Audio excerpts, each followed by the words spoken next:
City of love, এই গল্পের শহরটা আমাদেরও হতে পারত। সাবধান, বিছানায় আমার পাশে আসার চেষ্টাও করবেন না। 7 বছর আমাকে ছেড়ে চলে গিয়েছিলেন না, এখন আরও 7 বছর আমাকে ছেড়ে থাকার প্রস্তুতি নিন। সূর্য যেন আকাশ থেকে মাত্রই টুপ করে পড়ল ধরণীর বুকে। বিস্মিত নয়নে তাকালো তার মুরগির বাচ্চার মতো বউটার দিকে। এসব কি বলছে পৃথা? বিছানায় আসতে পারবে না? আরও 7 বছর বউ ছেড়ে দূরে থাকতে হবে? সূর্যের মাথায় চক্কর দিয়ে উঠল। পরক্ষণেই সে নিজের হাত উঁচিয়ে হাতের করগুলো এক এক করে গুনতে শুরু করলো। এখন যদি সূর্যের বয়স 27 বছর হয়, তবে 7 বছর পর কত হবে? এক এক করে গুনল। 28, 29, 30, 31, 32, 33, 34। সূর্যের চোখগুলো বড় বড় হলো। 7 বছর পর তার বয়স 34 বছর হবে। সূর্য তাকালো বউয়ের পানে, চোখ বড় বড় রেখে শুধালো, তুমি কি আমাকে আমার বাচ্চাদের থেকে আব্বা ডাক সরানোর বদলে দাদা ডাক সরানোর পরিকল্পনা করছো বউ? পৃথা ভরকালো। এ পুরুষ এসব কি বলছে? এখন অবধি বিয়েটাই ঠিকভাবে মানা হলো না, এর মধ্যে বাচ্চা কাচ্চা কোথা থেকে এলো? বেলাজ বেশরম পুরুষ কোথাকার, কত দূর অবধি চিন্তা করে ফেলেছে, ভাবতেই শিউরে উঠল মেয়েটা। পৃথা কটমট করে তাকালো সূর্যের পানে, দাঁতে দাঁত চেপে বলল, আপনি বিছানা থেকে উঠুন তাড়াতাড়ি, এখানে আমি একা ঘুমাবো। সূর্য বিছানা ছেড়ে উঠল না, বরং সরু দৃষ্টিতে তাকালো পৃথার পানে, কপাল কুঁচকে শুধালো। তাহলে আমি কোথায় ঘুমাবো? পৃথা নিজের ডান হাত উচালো, এক আঙুল দিয়ে ইশারা করলো সোফার পানে, অতঃপর পরিষ্কার কণ্ঠে বলল, সোফায়। সূর্য ডানে বামে মাথা ঝাঁকিয়ে না বুঝালো তৎক্ষণাৎ, জোরালো কণ্ঠে বলল, এত যুদ্ধ বিগ্রহ করে বউ এনেছে আলাদা ঘুমানোর জন্য? আশ্চর্য। পৃথা তীক্ষ্ণ দৃষ্টিতে তাকালো সূর্যের পানে, শক্ত কণ্ঠে বলল, হ্যাঁ, আলাদা ঘুমানোর জন্যই এনেছেন। 7 বছর তো খুব ছেড়ে থেকেছিলেন আমাকে, এখন আরও 7 বছর দূরে থাকবেন। সূর্য ভ্রুকুচকে কিঞ্চিত সময় নিয়ে তাকিয়ে রইল পৃথার পানে, অতঃপর হুট করে একটু একটু এগিয়ে গেল মেয়েটার নিকট, মৃদু কণ্ঠে বলল, এখনো তো প্রাপ্তবয়স্ক নয় তুমি, তারপর যদি আবার ফিরতাম 7 বছরের মধ্যে, সামলাতে পারতে আমাকে? পৃথার হৃদয় কুঁচকে এলো। মেয়েটা কয়েক সেকেন্ড সময় নিল সূর্যের কথার মানেটা বুঝতে, তবে সম্পূর্ণভাবে পৃথার মস্তিষ্কে কথাটা পৌঁছাতেই কান গরম হয়ে উঠল। বিস্ফোরিত দৃষ্টিতে তাকালো সে সূর্যের পানে। ছি, কি নির্লজ্জ কথাবার্তা! সামলাতে পারতো মানে কি? পৃথা জ্বলে উঠল, ঝাঁঝালো কণ্ঠে বলল, অসভ্য, বেশরম, বিছানা থেকে উঠুন বলছি আপনি। আমি আপনার সাথে এক বিছানায় ঘুমাবো না, কিছুতেই না। বিয়ের আসরে না হয় ক্রোধের বশে আমাকে ত্যাগ করেছিলেন, আমিও তার জন্য আপনাকে মাফ করে দিয়েছি, কিন্তু এর পরবর্তী 7 বছর কি হয়েছিল? হ্যাঁ, কেন একটা বারও আমার খোঁজ খবর নেননি? এর জন্য আমি আপনাকে মাফ করব না। সূর্য অস্থির হলো, ব্যগ্র কণ্ঠে বলল, তোমার সাথে আমার জোর করে বিয়ে দেওয়া এবং আমার ক্রোধে বিয়ের আসর ত্যাগ কোনোটাই তোমার অজানা নয়। বিয়ের আসর ত্যাগের 1 মাসের মাথাতেই আমি দেশ ছেড়েছিলাম, পাড়ি জমেছিলাম ইংল্যান্ডে, কিন্তু সেখানে গিয়ে আমি শান্তি পাইনি। প্রতিটি মুহূর্তে তোমার অবাধ্য পিছুটান আমাকে তাড়া করে বেরিয়েছে। বারবার মনে হয়েছে আমি ভুল করেছি। যতই জোর করে বিয়ে হোক না কেন, বিয়েটা তো হয়েছে। আবার তোমার আর আমার বয়সের পার্থক্য ভেবে বারবার পিছিয়ে গিয়েছে। বিশ্বাস করো, আমি তোমাকে অনেক ভোলার চেষ্টা করেছি, কিন্তু পারিনি। তোমাকে ভুলতে আমি অন্য মেয়েদের সান্নিধ্য পর্যন্ত যাওয়ার চেষ্টা করেছি, কিন্তু এইটুকু বলেই থামতে হলো সূর্যকে। পৃথায় জ্বলে উঠল, ক্রোধিত কণ্ঠে বলল, আমাকে ভোলার জন্য আপনি অন্য মেয়েদের সান্নিধ্যে গিয়েছিলেন? লুচ্ছা বেটা, এতক্ষণ তো আপনাকে যাও মাফ করতাম, এখন তো মাফ করার প্রশ্নই ওঠে না। দূর হন আপনি আমার চোখের সম্মুখ থেকে, আমার বিছানা থেকে।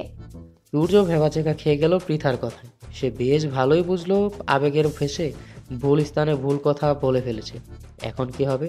বউ যে তার রেগে গেছে ভীষণভাবে। আগে তো শুধুমাত্র বিছানা ছাড়ার কথা বলেছিল, এখন তো চোখের সামনে থেকেও দূর হতে বলছে। সূর্য ব্যস্ত হলো, পৃথাকে ঠান্ডা করতে বলল, কোনো মেয়েদের সান্নিধ্যে যাইনি আমি, শুধুমাত্র যাওয়ার চেষ্টা করেছিলাম। পৃথা ঠান্ডা হলো না, বরং দাঁতে দাঁত চেপে বলল, চেষ্টা তো করেছেন। থামলো পৃথা, সূর্যের পানে আঙুল তুলে বলল, এই এই, আপনি এখনো বিছানা কি করছেন? আপনাকে আমার সহ্য হচ্ছে না, বিছানা ছাড়ুন দ্রুত। সূর্য নিজের জালে নিজেই ফেসেছে। বেচারা এখন ইচ্ছে করছে নিজের চুলগুলো নিজে টেনে টেনে ছিঁড়তে। কে বলেছিল আবেগের বশে তাকে অন্য মেয়েদের কথা বলতে? ওইটা ছাড়া তো বাকি সব বলতে পারতো, তাহলেই হতো। সূর্য ঢোক গেল, করুণ কণ্ঠে বলল, তোমাকে ছাড়া আমি কোনো মেয়েদের সান্নিধ্যে যাইনি বউ, এটা শুধুমাত্র একটুখানি চেষ্টা করেছিলাম, যে চেষ্টা আমি কখনো সফল হইনি। পৃথা মানল না সূর্যের কথা, চেঁচিয়ে উঠল সে, হুমকি দিয়ে বলল, আপনার কোনো কথা আর আমি শুনতে চাইছি না। আপনি বিছানা থেকে উঠবেন নাকি আমি নিজে রুম থেকে বেরিয়ে যাব? কথাটা বলেই পৃথা রেগে মেগে উঠে দাঁড়ালো বিছানা থেকে, পা বাড়ালো দরজার দিকে। সূর্য তাকালো, তড়িঘড়ি করে সে বিছানা থেকে উঠে দাঁড়ালো, ব্যস্ত হয়ে বলল, আমি উঠছি তুই বিছানা ছেড়ে, সোফায় যাচ্ছি আমি, তবু তুমি বাইরে যেও না। পৃথা থমকে দাঁড়ালো, সূর্যের পানে একবার ধারালো দৃষ্টি নিক্ষেপ করে বিছানায় বসলো আবার। সূর্য স্বস্তির নিঃশ্বাস ফেললো এবারের মতো। যাক, বউ তো তবেও বাইরে যায়নি, রুমেই আছে। বাইরে গেলে আবার আরেক ঝামেলা বাঁধত। এমনি তাদের আলাদা করার জন্য ঘসেটি বেগমের বংশধর তাহমিনা বেগম ওত পেতে রয়েছেন। তার উপর যদি শুনতেন পৃথাও তার সাথে থাকতে যায় না, তাহলে তো হয়েছেই। 7 বছর আর সত্যি সত্যি বউয়ের মুখ দেখা লাগতো না। বাচ্চা কাচ্চা তো বহু দূরের ব্যাপার। এখন তবুও এক রুমে আছে দুজন, আসবে যাবে দেখা হবে দুজন দুজনের সাথে। আর পৃথার রাগ, ওটাও খুব দ্রুতই ভেঙে গুড়িয়ে দিবে তুর্য। কথাগুলো ভাবতে ভাবতেই তুর্য তাকালো বউয়ের পানে। মেয়েটা ইতিমধ্যে শুয়েও পড়েছে। হতাশ হলো তুর্য। কি নিষ্ঠুর বউ তার! তাকে সোফায় ঘুমাতে দিয়ে বিছানা দখল করে কি আরামে শুয়ে পড়েছে। এর মনে কি একটুও দয়া মায়া নেই? তুর্য অসহায় ভঙ্গিতে এগিয়ে গেল সোফার পানে। কোনো রকমে আটসাট বেঁধে শুয়ে পড়লো সোফায়। কিন্তু বউ থাকতেও এভাবে কি একা শোয়া যায়? মন যে মানতে চায় না। তুর্যের মনের মধ্যেও আনচান আনচান শুরু করছে। মুরগির বাচ্চার মতো বউটার সান্নিধ্য পেতে ইচ্ছে করছে ভীষণ। ক্রমেই অধৈর্য হয়ে উঠল মন মস্তিষ্ক। তবুও ছেলেটা নিজেকে দমিয়ে ঘুমানোর চেষ্টা চালালো। অনেকটা পথ জার্নি করে এসেছে, এখন তার একটু ঘুমের প্রয়োজন। কিন্তু বেশ কিছুটা সময় অতিবাহিত হলেও ঘুম আর ধরা দিল না তুর্যের চোখে। শরীর ক্লান্ত, চোখেও ঘুম আছে, কিন্তু হৃদয়ের অস্থিরতা ঘুমাতে দিচ্ছে না। বউয়ের সান্নিধ্য না পেলে এই অস্থিরতা কাটবে বলেও মনে হয় না। সূর্য সোফা থেকে মাথা উঁচিয়ে তাকালো বিছানার পানে, মৃদু কণ্ঠে ডাকলো, বউ, ও বউ। পৃথা কোনো সাড়া দিল না। হয়তো ঘুমিয়ে পড়েছে মেয়েটা। সূর্য একটু কেশে গলা পরিষ্কার করে নিল। আগের তুলনায় গলা উঁচিয়ে কণ্ঠ সুর তুলে ডাকলো, বউ গো, ও বউ। কেবল ওই চোখ দুটো লেগে এসেছিল পৃথার। এর মধ্যে আবার এর এমন স্বরের ডাকাডাকি। প্রথমবার গান শুনে কোনো সারা শব্দ না দিলেও এবার আর চুপ থাকতে পারলো না মেয়েটা। বিরক্তি ভরা কণ্ঠে বলল, কি হয়েছে? এমন ছাগলের মতন সুর তুলেছেন কেন? পৃথা অপমান করলেও সে অপমান বিন্দু পরিমাণ গায়ে লাগলো না তুর্যে। বউয়ের অপমান গায়ে লাগলে বাচ্চা কাচ্চা আর পয়দা হওয়ার সুযোগ পাবে না। তুর্য ভেঙচি কাটলো, ঠোঁট উল্টে দিয়ে বলল, এটুকু ছোট সোফায় আমার তো বড় শরীরটা আটাচ্ছে না। থামলো তুর্য। পরপর নিজের পায়ের দিকে ইশারা করে বলল, পা দুটো বাইরে পড়ে আছে, দেখো। পৃথা বিছানায় উঠে বসলো, কপালে ভাঁজ ফেলে তাকালো তুর্যের পানে, ভারী কণ্ঠে বলল, তো আমি কি করব? গলা খাকড়ি দিল তুর্য, আমতা আমতা করে বলল, আমাকে একটু বিছানায় নাও না। না। পৃথার কাট কাট কণ্ঠস্বর। তবে হাল ছাড়লো না তুর্য, মলিন কণ্ঠে বলল, সারাটা রাত কতটা পথ জার্নি করে এসেছি, শরীরটা ক্লান্ত লাগছে ভীষণ। এখন যদি একটু ঠিকভাবে ঘুমোতে না পারি, যাক, কি আর করার। বউ যখন বিছানায় স্থান দিবে না, বাধ্য হয়ে এখানে থাকতে হবে। পৃথার এবার পূর্ণ দৃষ্টিতে তাকালো তুর্যের পানে। মায়া হলো মেয়েটা। যত যাই হোক না কেন, এটা তুর্যের রূপ, যেখানে তুর্য ঠিকভাবে ঘুমাতে পারবে না আর পৃথা আরামে ঘুমাবে। বিষয়টা মোটেই ভালো দেখায় না। যদিও পৃথার বেশ ইতস্তত লাগছে এভাবে এক বিছানায় তুর্যের সাথে ঘুমাতে, কিন্তু উপায় তো নেই। এখন বাইরে গিয়ে আলাদা থাকার কথাও বলা যাচ্ছে না। নতুন বউ সে, লাজ লজ্জারও তো একটা ব্যাপার আছে।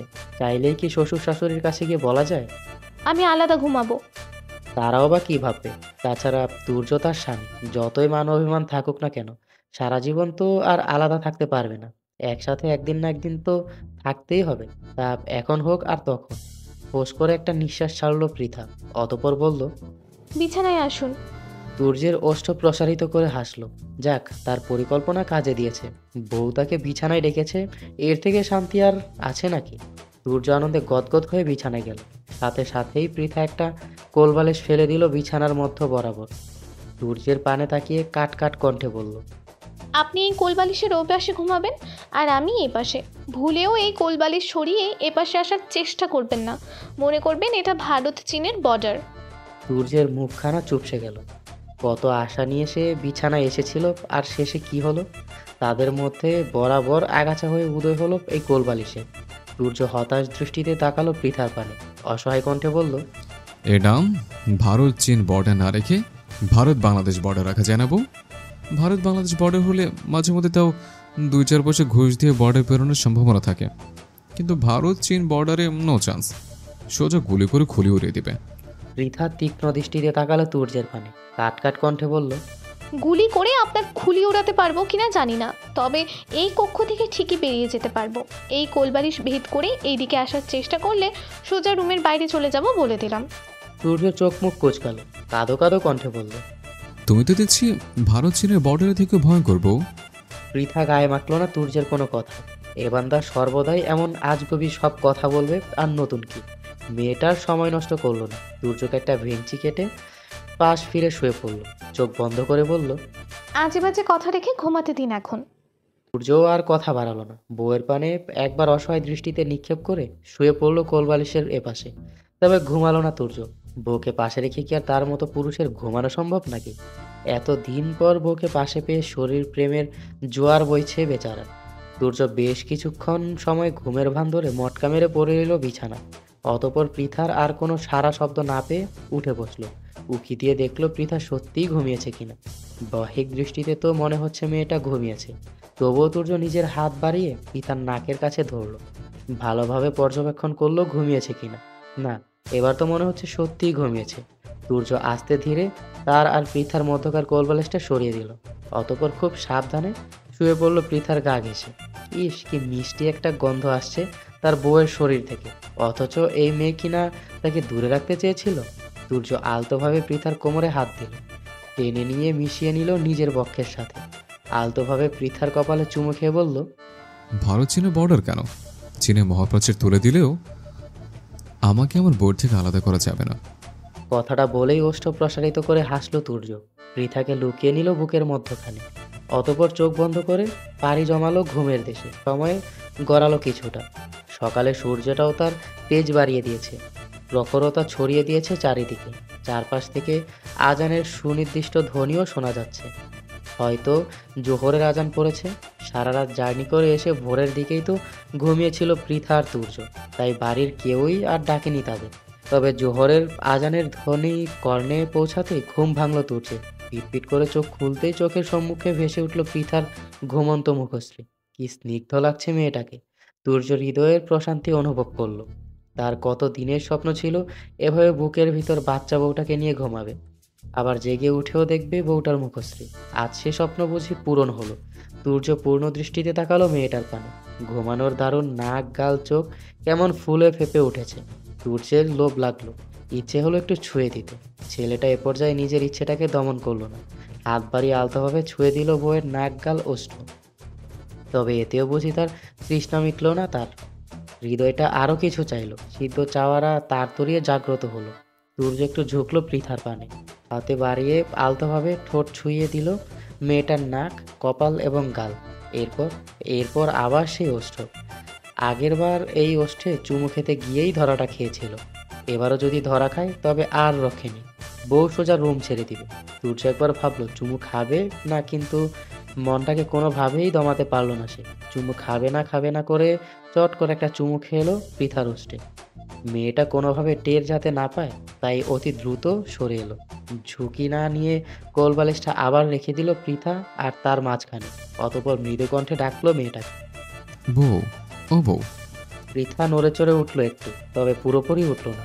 সূর্য আর ডাকলো না, মেয়েটা ঘুমাচ্ছে আর একটু ঘুমাক। সূর্য বিছানা ছেড়ে উঠে গেল। ওয়াশরুম থেকে ফ্রেশ হয়ে একটা সবুজ রঙা পাঞ্জাবি জড়ালো তার শক্তপোক্ত ফর্সা শরীরে। অতপর টুপি মাথায় রওনা হলো মসজিদে। পৃথার ঘুম ভাঙল। তখন ঘড়ির কাঁটায় প্রায় দুপুর 2টা বেজেছে। ঘুমের ঘোরে চোখ বন্ধ রেখেই বিছানায় উঠে বসলো সে। ফোলা ফোলা চোখ মুখে তাকালো পাশে, দেখলো কোলবালিশটা একদম যথাস্থানে আছে, আর তুর্য কক্ষে নেই। যাক, অন্তত ছেলেটা একটু তো সুবুদ্ধি হয়েছে, এই কোলবালিশটা পেরোনোর চেষ্টা করেনি। হাত তুলে আড়মোড়া ভাঙলো পৃথা। হঠাৎ কক্ষে টানানো দেয়াল ঘড়িটার পানে তাকাতেই চক্ষু চরক গাছ তার। 2টা বেজে গেছে। এত সময় ঘুমিয়েছে সে, আর কেউ ঢাকলো না। পৃথা তড়িঘড়ি করে বিছানা ছেড়ে উঠে পড়লো। নতুন বাড়ি, নতুন মানুষ, তার উপর নতুন বউ। সে যদি এভাবে ঘুমিয়ে থাকে তাহলে কিভাবে হয়? সবাই কি ভেবেছে কে জানে। পৃথা হন্তদন্ত হয়ে ওয়াশরুম থেকে ফ্রেশ হয়ে বেরিয়ে এলো। একটু শান্ত মনে জোহরের নামাজটা আদায় করলো। অতঃপর শরীরে জড়ানো 3 পিসের ওড়নাটা মাথায় ভালোভাবে জড়িয়ে বেরিয়ে এলো কক্ষ থেকে। কিন্তু এ কি, বাড়ির সবাই কোথায়? পৃথার শরীরে জড়ানো ওড়নাটা আরেকটু টেনে টুনে ঠিক করলো, তাকালো আশেপাশে। ভোরেও তো এ বাড়িতে ভরপুর মানুষ দেখলো, এখন কৈশোর। হঠাৎ পাশেই এক কক্ষ থেকে টুংটাং আওয়াজ ভেসে এলো পৃথার কর্ণে। হয়তো ওখানেই কেউ আছে। আওয়াজগুলো অনুসরণ করেই সে কক্ষের পানে গেল মেয়েটা। দেখা মিলল তাহমিনা বেগমের। সম্ভবত এটা ডাইনিং কক্ষ। টেবিলে খাবার দাবার ছড়িয়ে ছিটিয়ে রয়েছে কক্ষের চারিদিকে। কক্ষে অন্য কারো উপস্থিতি অনুভব করতেই তাহমিনা বেগম সেদিকে ফিরে তাকালেন। পৃথাকে দেখে একগাল হেসে বললেন, উঠে পড়েছিস, আয় বস, একসাথে খাবো আমরা। পৃথা এগিয়ে গিয়ে দাঁড়ালো টেবিলের পাশে। বসবে নাকি বসবে না দ্বিধায় আছে। কেমন ইতস্তত লাগছে তার। আর তুর্যটা বা কোথায়? ঘুম থেকে উঠে তো একবারের জন্যেও দেখা মিলল না তার। কোথাও কি বেরিয়েছে? তাহমিনা বেগমের কাছে জিজ্ঞেস করবে কি? না না, কি না কি ভাবে আবার। পৃথার ভাবনার মধ্যেই তাহমিনা বেগম কণ্ঠস্বর ভেসে এলো। ভ্রু কুঁচকে তিনি বললেন। কি হলো, বস। পৃথা ইতস্তত করল। চেয়ারে বসতে বসতে বললেন, এই তো বসছি আন্টি। তাহমিনা বেগম চোখ গরম করে তাকালেন পৃথার পানে, শাসিয়ে বললেন, এই আন্টি কি রে, মা বলবি মা। পৃথা তাকালো শাশুড়ির পানে। মানুষটা কত ভালো, এইটুকু সময় কেমন আপন করে নিয়েছেন। পৃথার এই মুহূর্তে সুফিয়া বেগমের কথা ভীষণভাবে মনে পড়ল। তার মা কেমন আছে? ঠিক আছে তো, নাকি কান্নাকাটি করছে তার জন্য? কাল থেকে একটা খোঁজ খবরও নেওয়া হয়নি। পৃথার চোখ জোড়া ছল ছল করে উঠল। তবে তা তাহমিনা বেগমের নজরে আসার আগেই লুকিয়ে ফেলল। তাহমিনা বেগম খাবারের প্লেট এগিয়ে দিলেন পৃথার সম্মুখে। প্লেটে খাবার বেড়ে দিতে দিতে বললেন, মা বলে ডাকবি তো? পৃথা দ্বিরুক্তি করল না, মাথা নাড়িয়ে হ্যাঁ সম্মতি দিল। তাহমিনা বেগম হাসলেন, তারা দিয়ে বললেন, খেয়ে নে তাড়াতাড়ি, সেই কখন খেয়েছিস? পৃথা উসখুস করল। হৃদয়ে হানা দিল তুর্য খেয়েছে কিনা প্রশ্নটা। হাজার হলেও এটা তুর্যের বাড়ি। তার মারফতেই তো পৃথা এসেছে এখানে। তার খোঁজ খবর নেওয়াটা অবশ্যই পৃথার কর্তব্য। কিন্তু সরাসরি প্রশ্নটা করতেও কেমন ইতস্তত লাগছে। শেষে একটু ঘুরিয়ে পেঁচিয়ে জিজ্ঞেস করলো, বাড়ির সবাই খেয়েছে? হ্যাঁ, সবাই খেয়ে নিয়েছে, শুধুমাত্র বাকি আছে তুই, আমি আর তোর গুণধর স্বামী। সূর্য খায়নি শুনে পৃথা আর খেতে ইচ্ছে হলো না। তবে নিজের মনের কথাটা সাহস করে শাশুড়ির নিকট জানতে পারল না। অনিচ্ছা সত্ত্বেও প্লেটে হাত রাখলো সে। ঠিক তখনই পৃথার পিছন থেকে ভেসে এলো এক ভারী কণ্ঠস্বর। গম্ভীর কণ্ঠেই বলল, আমাকে রেখে খেতে বসে গেছো? এত পাশান হতে পারলে তুমি বউ? সূর্যের কণ্ঠ কর্ণে পৌঁছাতে পিছন ঘুরে তাকালো পৃথা। অমনি যেন থমকে গেল মেয়েটা। হৃদস্পন্দন বেড়ে গেল দ্রুত। সূর্য পাঞ্জাবি পরেছে আজ, আবার মাথায় টুপি। এই মুহূর্তে পৃথার চোখে এই পুরুষকে পৃথিবীর সবচেয়ে স্নিগ্ধ লাগছে। যদিও এর আগে একবার পাঞ্জাবি পরা অবস্থায় সূর্যকে দেখেছে। পৃথা কিন্তু এত খেয়াল করেনি। তখন তো শাড়ি আর পাঞ্জাবি ছেঁড়ার তলে ছিল দুজনেই। তাছাড়া তখন মাথায় টুপিও ছিল না। পৃথার ভাবনার মধ্যেই সূর্য মাথার টুপি খুলে পকেটে ঢুকালো। একটু এগিয়ে এসে ধপ করে বসে পড়লো পৃথার পাশের চেয়ারটায়। একটু ঝুঁকে বলল, আমাকে একটু বেশি সুন্দর লাগছে। হুম। পৃথা থতমত খেয়ে গেল তুর্যের প্রশ্নে। তৎক্ষণাৎ মাথা নুয়ে দৃষ্টি নিবদ্ধ করলো খাবারের থালা। তুর্য আর একটু গা ঘেঁষে বসলো পৃথার পানে। মেয়েটার কানের কাছে মুখ নিয়ে ফিসফিসিয়ে বলল, মুরগির বাচ্চার জামাই হাঁসের বাচ্চার সুন্দর তো হওয়ারই কথা, তাই না বউ? পৃথা আর চোখে তাকালো তুর্যের পানে, বিড়বিড়িয়ে বলল, হাঁসের বাচ্চা না ছাই, আপনি আজ তো একটা ব্রিটিশের বাচ্চা। পৃথার কথাগুলো বিড়বিড়িয়ে বললেও তুর্যের শুনে নিতে কষ্ট হলো না তেমন। কাছাকাছি বসেছিল দুজন। তুর্য সাথে সাথেই পৃথার বলা বাক্যের বিরোধিতা করলো। কণ্ঠ হাতে রেখেই বলল, আমি ভুল বললে বউ, আমি মোটেও ব্রিটিশদের বাচ্চা নই। আমি আস্ত একটা ঘষরে বেগমের বাচ্চা। কথাটা শেষ হতে না হতেই তাহমিনা বেগম খাবার দিলেন তুর্যকে। কপট রাগ দেখিয়ে বললেন, নামাজে গিয়েছিল সেই কখন, এখন ফেরার সময় হলো তোর? বাড়ির সবাই খাওয়া দাওয়া সেই কখন শেষ? মায়ের কথা শুনে সোজা হয়ে বসলো তুর্য। স্বাভাবিক কণ্ঠে বলল, মসজিদে পুরনো কিছু বন্ধুদের সাথে দেখা হয়ে গিয়েছিল, তাই আস্তে আস্তে একটু দেরি হয়েছে। তাহমিনা বেগম তাকালেন ছেলের পানে, কণ্ঠে বিরক্তি নিয়ে বললেন, তোর বন্ধু বান্ধব মানেই তো সব গুন্ডা মাস্তান, ওগুলোর সাথে আবার এত কথা কিসের? সূর্যের মুখশ্রী থমথমে হলো। মায়ের পানে সরু দৃষ্টি নিক্ষেপ করে সে বলল, ওরা মোটেও গুন্ডা মাস্তান নয় মা। ওদের মতো ভালো ছেলে তুমি এই তল্লাটে আর একটাও পাবে না। তাহমিনা বেগম মুখ বাঁকালো। তাচ্ছিল্যের স্বরে বললেন, একদম তোর মতো ভালো, হাড়ে হাড়ে সব বজ্জাতগিরি। মায়ের কথার প্রেক্ষিতে তুর্য মুখ বাঁকালো। ভাবলে ভাবে বলল, ঘষের বেগমের ছেলেও যদি হারে হারে বচত গেলে না থাকে, তো তোমার নামই তো ডুবে মা। তাহমিনা বেগম ফুঁসে উঠলেন। 2 হাত দিয়ে টেবিলে থাপ্পড় মেরে উঠে দাঁড়ালেন তিনি। তাহমিনা বেগমের হাতের আঘাতে কেঁপে উঠল টেবিলটা। পৃথা হকচকিয়ে উঠল মুহূর্তেই। এতক্ষণ চুপচাপ মা ছেলের ঝগড়া দেখছিল সে। চেয়েও দুজনের মধ্যে বলতে পারছিল না কিছু। এইটুকু সময় এই মা ছেলেকে সে যতটুকু সময়ই দেখেছে ততটুকু সময়ই দেখেছে শুধু ঝগড়া করতে। তবে এখন মনে হচ্ছে এদের থামানো প্রয়োজন, নয়তো ঝগড়া বেশি দূর গড়িয়ে যেতে পারে। এখানে আর কেউ নেই যে সে এই মা ছেলেকে ঝগড়া থামাবে। পৃথা নিজের সাথে নিজে যুদ্ধ করেই মুখ খুলল শেষ। আমতা আমতা করেই বলল, আন বাকিটুকু আর বলল না। একটু আগেই তো তাহমিনা বেগম তাকে মা ডাকতে বলেছিল, এখন যদি আবার আন্টি ডাক শুনে আবার রেগে যান। এমনিই ভীষণ রেগে আছেন মহিলা। যদিও হঠাৎ একজন প্রায় অপরিচিত নারীকে মা বলতে ইতস্তত লাগছে পৃথার, তবুও উপায় নেই। এই মা ছেলেকে থামাতে হলে নিজের ভিতরে ইতস্তত বোধ গলা টিপে মারতে হবে। পৃথা এলোমেলো দৃষ্টি ফেলল, ঢোক গিলে বলল, মা, আপনি উত্তেজিত হবেন না। আপনার ছেলে তো একটু এমনিই তো, তা অবশ্য আপনি জানেনই। তাহমিনা বেগম তাকালেন পৃথার পানে। ক্রোধ চেপে হঠাৎ হাসলেন তিনি। দ্রুত চেয়ারে বসে বললেন, তুই আমাকে মা বলে ডাকিস, কি যে শান্তি লাগছে আমার। কথাটা বলে একটু দম ফেললেন তিনি। ঘাড় ঘুরিয়ে আবারও তুর্যের পানে তাকালেন তিনি।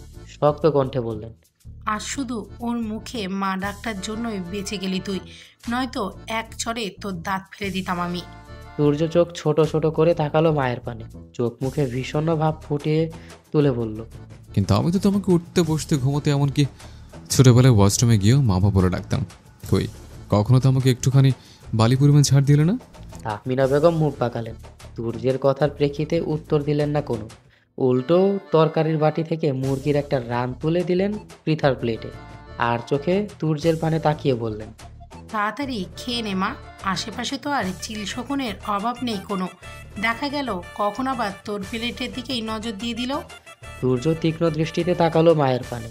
তার মা যে চিরশকুন বলতে তাকেই বুঝিয়েছে তা সে বেশ বুঝতে পেরেছে। তবে প্রত্যুত্তরে বলল না কিছুই। শাশুড়ি বৌমা জোট বেঁধেছে বাঁধুক, সেও তার শ্বশুরকে নিয়ে জোট বাঁধবে, তারপর সবাইকে হেনস্থা করবে।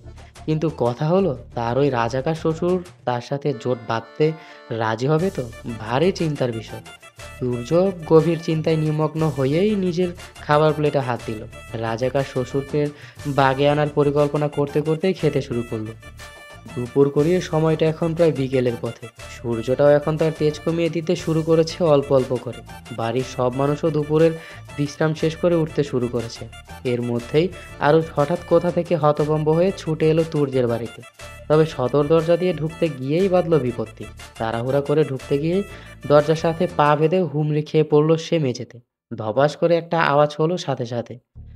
বসার কক্ষে খুব বেশি জনমানবের সমাগম না হলেও ইরা, তারেক আর তুর্যের ছোট চাচি সাথী বেগম ছিলেন। হঠাৎ করে কারো পড়ে যাওয়ার আওয়াজ পেয়ে সেদিকে ফিরে তাকালো তারা। আরুষের মেঝেতে উপুর হয়ে শুয়ে থাকতে দেখে চোখ বড় বড় হলো তিনজনেরই। বুঝতে বাকি রইল না এখানে কি হয়েছে। দ্রুত তারা ছুটে গেল বেচারা আরুষের পানে। ইরা ব্যস্ত হয়ে শুধালো, আরে আরুষ ভাই, আপনি পড়ে কিভাবে গেলেন? আরুষ অপ্রস্তুত হলো, সাথে লজ্জাও পেল ভীষণ। ইস, কি এক বিদ ঘুটে ঘটনা ঘটে গেল তার সাথে। পড়লো তো পড়লো, এদের তিনজনের সামনে এসেই পড়তে হলো। এত বড় শক্তপোক্ত একজন জোয়ান ছেলে হয়ে কিনা জনসম্মুখে এভাবে আছড়ে পড়লো। মানিজ্যতা আর রইল না বোধ হয়।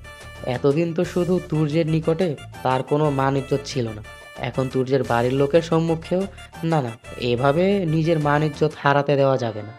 আরুষ জোরপূর্বক হাসলো। নিজের মানিজ্যতটা এবারের ন্যায় বাঁচাতে বলল। আমি পড়িনি তো, একটু ব্যায়াম করছিলাম আর কি। কথাটা শেষ করেই তড়িঘড়ি করে মেঝেতে পুশ আপ দেওয়া শুরু করলো আরুষ। মুখে মুখে আবার শুনলো, 1 2 3। আরুষের এমন কাণ্ডে হতবাক হয়ে পড়ল সাথী বেগম, ইরা এবং তারেক তিনজনই। তারা স্পষ্ট শুনেছে পড়ে যাওয়ার শব্দ, তবে কি ভুল শুনেছে তারা? আরুষ পুশ আপ দেওয়া বন্ধ করলো, ভ্যাবলার মতো হেসে বলল, তোমাদের দরজাটা ভারী সুন্দর, দেখলেই ইচ্ছা করে 2-4টা পুশ আপ দিই, তাই পুশ আপ দিচ্ছিলাম আর কি। কথাটা বলেই উঠে দাঁড়ানোর চেষ্টা করলো আরুষ।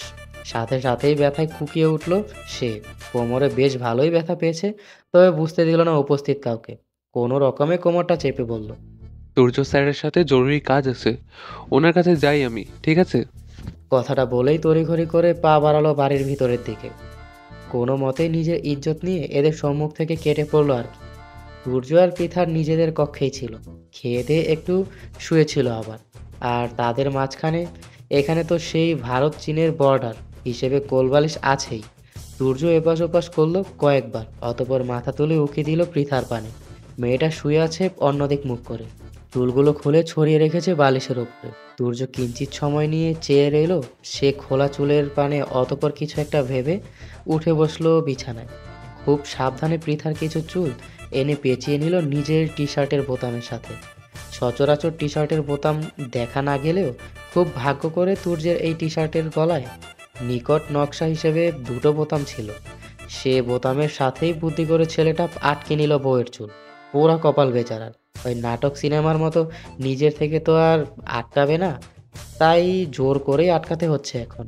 তবুও বউয়ের কাছাকাছি যাওয়ার তার চাই। একটু কাছাকাছি না গেলে, দুজনের মধ্যে 2-4টা বাক্য বিনিময় না হলে তাদের সম্পর্কটা সহজ কিভাবে হবে? একে অপরের জন্য ভালো লাগা, ভালোবাসার সৃষ্টি কিভাবে হবে? তাই ভাগ্য সহায় না হলেও সূর্য নিজের সহায় নিজেই হচ্ছে। বেশ কিছুটা সময় নিয়ে সূর্য নিজের টি শার্টের বোতামের সাথে পৃথার চুল আটকালো। অতপর পৃথার পানে একবার তাকিয়ে বিছানা থেকে উঠে যেতে উদ্যত হলো। সাথে সাথেই ওপাশ থেকে পৃথার কণ্ঠস্বর ভেসে এলো। মেয়েটার কণ্ঠে আহমূলক ব্যথা দূর ধ্বনি তুলে তাড়াহুড়ো করে বিছানায় উঠে বসলো। সূর্যের ওষ্ঠে হাসি ফুটে উঠল তৎক্ষণাৎ। সে তো আগে থেকেই জানতো এমন কিছুই হবে, এমন কিছু হওয়ার জন্যই তো উঠে দাঁড়িয়েছে সে। তবুও অবুঝের মতো ভান ধরে তাকালো পৃথার পানে, অস্থির কণ্ঠে বলল। কি হচ্ছে বউ? পৃথা নিজের চুল অনুসরণ করে তাকালো, অতপর বলল। আপনার টি শার্টে আমার চুল আটকেছে। সূর্য তাকালো সে চুলের পানে, দ্রুততার সাথে বিছানায় বসলো সে। পৃথার চুলে হাত দিয়ে বলল। ইস, কিভাবে আটকালো? মাথা পেছু নিশ্চয়। দাঁড়াও, আমি এক্ষুনি করে দিচ্ছি। কথাটা বলে নিজের উদ্যোগেই টি শার্ট থেকে পৃথার চুল ছাড়াতে ব্যস্ত হলো সূর্য। পৃথাও আর কিছু বলল না, সে চুল খোলা রেখেছিল বলেই সূর্য টি শার্টের বোতামে আটকেছে, এতে তো আর সূর্যের কোনো দোষ নেই। ছেলেটা আরও চুল ছাড়ানোর জন্য কতটা ব্যস্ত হয়ে পড়ছে, আর সূর্য সে চুল ছাড়ানোর বাহানা দিয়ে একটু একটু করে এগুতে শুরু করছিল বউয়ের পানে। কিন্তু শেষে গিয়ে বাধাপ্রাপ্ত হলো ওই ভারতের চীন বর্ডার নামক কোলবালিশের নিকটে। সূর্যের মেজাজ গরম হলো, শুধুমাত্র এই ভয়ঙ্কর বর্ডারটার জন্য সে যেতে পারছে না বউয়ের নিকট। সূর্য ইচ্ছে করেই পৃথার চুল ধরে বেশ জোরে সোরে টান দিল। পৃথাও সাথে সাথে আহ করে ব্যথা তুল ধ্বনি তুলল। সূর্য আবার অস্থির হওয়ার ভান ধরল, উৎকণ্ঠা নিয়ে বলল। সরি, আবার ব্যথা পেলে? থামলো সূর্য, কোলবালিশটার পানে তাকিয়ে বলল। এই কোলবালিশটার জন্য আমাদের দূরত্ব এত বেশি হয়ে যাচ্ছে, তাই আমি চুল ছাড়াতে গেলে তুমি চুলে ব্যথা পাচ্ছ। যদি অনুমতি দাও এটাকে সরিয়ে দিই। পৃথা তাকালো কোলবালিশের পানে। আসলেই কোলবালিশটার কারণে তাদের দূরত্ব বেশি হয়ে যাচ্ছে, তাই হয়তো ব্যথা পাচ্ছে। পৃথা সরল মনে বলল। আচ্ছা। সূর্যের বুকটা ফুলে উঠল, অবশেষে সেই ভারত চীনের বর্ডারটা সরাতে পারবে। সূর্য কটমট করে তাকালো কোলবালিশটার পানে, চরম ক্রোধ নিয়ে আগাছার মতো ছুঁড়ে মারল মেঝেতে। অতপর কোলবালিশটার পানে তাকিয়ে মনে মনে বলল। বেটা বদমাইশ, আমার আর আমার বউয়ের মাঝখানে এসেছিলে। দেখ, এখন আমরা আমি দুধ মিলে গেছি, আর তুই আটি হয়ে মেঝেতে গড়াগড়ি খাচ্ছিস। সূর্য আরেকটু এগিয়ে গেল পৃথার পানে, মেয়েটার গা ঘেঁষে বসলো। চুল ছাড়ানোর বাহানা দিয়ে নিজের হাত ধারা একটু স্পর্শ করলো বউয়ের এক হস্ত। পৃথা শিউরে উঠল, তৎক্ষণাৎ সূর্যের থেকে একটু দূরে সরে গেল। মুখ খুলে কিছু বলার আগেই সূর্য থামিয়ে দিল তাকে, তড়িঘড়ি করে বলল। সরি, একটু তাড়াহুড়ো করে তোমার চুল ছাড়াতে গিয়ে হাতে লেগে গেছে। পৃথা আর বিষয়টা নিয়ে ভাবলো না ততটা। তার স্বামী যে সত্যি সত্যি মাথার ভিতরে সব ব্রিটিশ বুদ্ধি নিয়ে ঘোরাফেরা করেছে, বুঝলে না ছোট মেয়েটা। সূর্য আর একটু এগোলো পৃথার পানে। মেয়েটা প্রথম স্পর্শে যতটুকু সরে গিয়েছিল ততটুকু দূরত্ব কমালো। পৃথার ওপাশে আর জায়গা নেই, এরপর আর সরাতে গেলেই খাট থেকে সোজা নিচে পড়ে যাবে মেয়েটা। সূর্য উকি দিয়ে ভালোভাবে পর্যবেক্ষণ করলো বিষয়টা, অতপর পরিকল্পনা করলো এবার হুট করে বউ নরম গালে হাত রাখবে। তারপর বউ শিউরে উঠে দূরে সরে যেতে নিলেই খাট থেকে পড়ে যাবে। তৎক্ষণাৎ সূর্য নিজের হাত বাড়িয়ে কোমর চেপে ধরবে পৃথা। একটু অনুভূতি নিয়েই রোমান্টিক কায়দায় নিজের দিকে টেনে নিবে বউয়ের ছোটোখাটো দেহখানা। বুকের সাথে মিশিয়ে ওই নাটক সিনেমার মতো একে অপরের দিকে তাকিয়ে থাকবে বেশ সময় নিয়ে। আহা, কি রোমান্টিক দৃশ্য! নিজের করা পরিকল্পনাকে নিজেই বাহবা জানালো তুর্য। এত সুন্দর বুদ্ধি যে তার মাথায় আছে, বউ না আসলে তো জানতেই পারতো না। তুর্যর এখন খুব করে মনে হচ্ছে সে এখানে কি করছে। তার তো বাংলাদেশের একজন বুদ্ধিজীবী হওয়ার কথা ছিল, তার নিজেরই ভুল। এতদিন বিদেশে গিয়ে না পড়ে থেকে বাংলাদেশের সরকারের উপদেষ্টা হিসেবে ঢুকে পড়লেই আজ নাম যশ খ্যাতি, এমনকি বউটাও তার থাকতো। ইস, কি ভুলটাই সে করে ফেলেছে। মনে মনে কতক্ষণ তুর্য নিজের করা ভুলের জন্য আফসোস করলো। অতঃপর পরিকল্পনা অনুযায়ী সুকৌশলে নিজের এক হাত চুলের ওপর রেখেই বাড়িয়ে দিল পৃথার পানে। কিঞ্চিত সময়ের মধ্যেই পৃথার গালও ছুঁয়ে দিল তার শক্তপোক্ত পুরুষালী হাত ধারা। সত্যি হঠাৎ তুর্যের এমন স্পর্শকে কেঁপে উঠল পৃথা। পিছনের অবস্থা যাচাই বাছাই না করেই দ্রুততার সাথে নিজেকে সরিয়ে নিতে চাইলে পিছনের দিকে তুর্যের পরিকল্পনা মাফিক মেয়েটা পড়ে যেতেও নিল খাট থেকে। তুর্য ভীষণ আবেগ নিয়ে নিজের এক হাত বাড়িয়ে দিয়ে ধরতে চাইল বউয়ের নরম কোমরখানা, কিন্তু ধরতে আর পারল না। ঠিক তখনই ওদের বন্ধ দরজায় টোকা পড়ল। না চাইতেও তুর্যের কান সেদিকে চলে গেল। আর এই টুকোতেই ঘটে গেল মহাবিপত্তি। পৃথা ধপাস করে পড়ল ইট কংক্রিটের গড়া পাকা মেঝেতে। চিত হয়ে পড়তেই মাথায় আঘাত পেল মেয়েটা। সাথে সাথেই তুর্যের টি শার্টের বোতাম পেঁচিয়ে থাকা চুলগুলো ছিঁড়ে গেল চরচর ধ্বনি তুলে। পৃথা তীব্র বেগে চেঁচিয়ে উঠল। ও মা গো! সূর্য আহাম্মক বনে গেল আকস্মিক ঘটে যাওয়া ঘটনায়। বোকা বোকা চোখে তাকালো পৃথার পানে। মেয়েটা এখনো চিত হয়ে পড়ে আছে মেঝেতে, মাথা চেপে ব্যথায় কাতরাচ্ছে। সূর্য অস্থির হলো, নিজের ভাবনা চিন্তা বাদ দিয়ে নেমে পড়লো বিছানা থেকে। তড়িঘড়ি করে পৃথাকে ধরে বসলো, ব্যাকুল কণ্ঠে বলল। ব্যথা পেয়েছ? কোথায় ব্যথা পেয়েছ? নিশ্চয়ই মাথায়। পৃথা কোনো জবাব দিল না। লজ্জায় মরি মরি অবস্থা তার। ইস, কিভাবে বিছানা থেকে চিত হয়ে পড়ে গেল মেঝেতে। ছেলেটা নিশ্চয়ই মনে মনে হেসেছে পৃথার উপর। ভেবেছে মেয়েটা বোকা নেয়, নয়তো পিছনে জায়গা না দেখেও সরতে কেন গেল। তুর্য পৃথার জবাবের অপেক্ষা করলো না, নিজ উদ্যোগেই দেখতে শুরু করলো মেয়েটার মাথাখানা। কিঞ্চিতের সময় নিয়ে বউয়ের চুলের ভাঁজগুলো দেখতে দেখতে ফুঁসে উঠল তুর্য। কোনো বজ্জাত এসে দরজাটা টোকা দিল, না দিল তার পরিকল্পনাকে সার্থক হতে, আর বউটাকেও ব্যথা দিল। তুর্য ক্রোধে ফোঁস করতে গিয়ে এগিয়ে গেল দরজার পানে। শক্ত হাতে দরজাটা খুলতেই দেখা মিলল আরুষের। বেচারা দরজার বাইরে কোমর চেপে দাঁড়িয়ে রয়েছে। আরুষকে দেখে তুর্যের ক্রোধ বাড়ল আরো। তাতে দাঁত চেপে বলল, তোকে আমি এমনি এমনি মির্জাফরের বংশধর বলি? বেয়াদব! কেবল একটু পরে কাছাকাছি গেছিলাম, যেতে দিলে না আমাকে। টেনে হিচড়ে বোর্ড থেকে দূরে সরালি, সাথে সাথে বোর্ডটাকে একটা আছাড় মারলি। আরুষ ভেবাচেকা খেয়ে গেল তুর্যের কথায়। সে আবার কি করলো? প্রথমত ওই বিকেলের সময়ে যে তুর্য নামক প্রাণী তার বউয়ের কাছে যাওয়ার চেষ্টা করছে, এটা পৃথাকে কে বুঝাবে? দ্বিতীয়ত সে কখন পৃথাকে আছাড় মারল? সে তো দরজার সম্মুখে দাঁড়ানো, ভিতরে গেল না তুর্যর বউকে আছাড় মারবে। আরুষ তাকালো তুর্যের পানে, বোকা বোকা কণ্ঠে বলল। আমি কখন ম্যামকে আছাড় মারলাম স্যার? তুর্য বিরক্তি নিয়ে তাকালো আরুষের পানে, তীক্ষ্ণ কণ্ঠে বলল।